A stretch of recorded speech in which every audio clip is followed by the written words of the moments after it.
ما شاء اللہ لا قوت الا باللہ، ما شاء اللہ، جو کچھ ما شاء جو چاہا اللہ نے وہ ہو گیا، یہ سب اللہ تعالیٰ کی عطا سے ہے۔ لا قوت الا باللہ، ہمارے پاس کوئی قوت ہے ہی نہیں مگر اللہ کی مدد سے ہے۔ بندہ کہتا ہے یار یہ دیکھو میں نے نہیں اٹھایا کیا، تو اللہ نے کہا چاہے تو میں نے چاہا تو اٹھا لیا، اس لیے کہا لا قوت الا باللہ، ہمارے پاس کوئی قوت ہے ہی نہیں مگر اللہ کی مدد کے ساتھ۔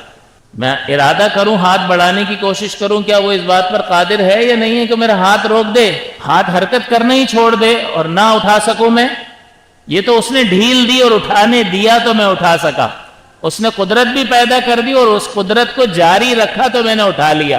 تو بظاہر لگ رہا میں اٹھا رہا ہوں، میں، لیکن حقیقتاً لا قوت الا باللہ، کوئی قوت ہے ہی نہیں مگر اللہ کی مدد کے ساتھ۔ تو حضرت انس بن مالک رضی اللہ تعالیٰ عنہ بیان کرتے ہیں کہ جب کوئی شخص کسی حسین چیز کو دیکھے تو وہ ماشاء اللہ کہہ دے تو نظر نہیں لگے گی، اس لیے ہم کہتے ہیں نا ماشاء اللہ، بچے کو دیکھا بہت پیارا ہے تو بھائی ماشاء اللہ کہہ دو، ماشاء اللہ کہہ دو، اور نظر کا لگنا حق ہے، نظر لگنا جو ہے وہ حق ہے۔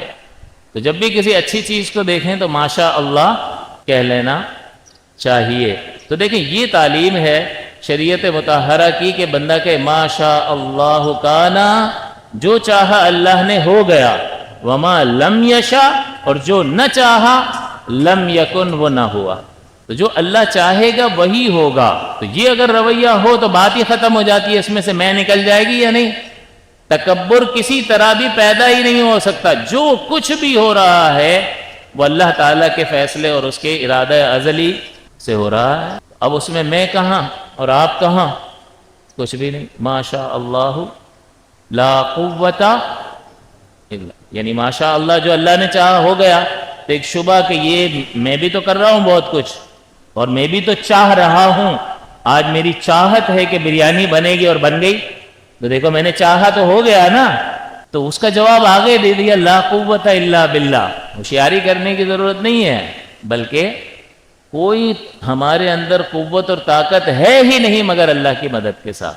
تو آپ بتائیے کہ اب کہاں، اگر انسان کے اندر یہ اعتقاد راسخ ہو جائے، جم جائے، تو وہ لینڈ کروزر بھی لے لے 15 کروڑ روپے کی، ٹھیک ہے کچھ بھی نہیں، ماشاء اللہ اللہ نے چاہا تو ہو گیا، لا قوت الا باللہ۔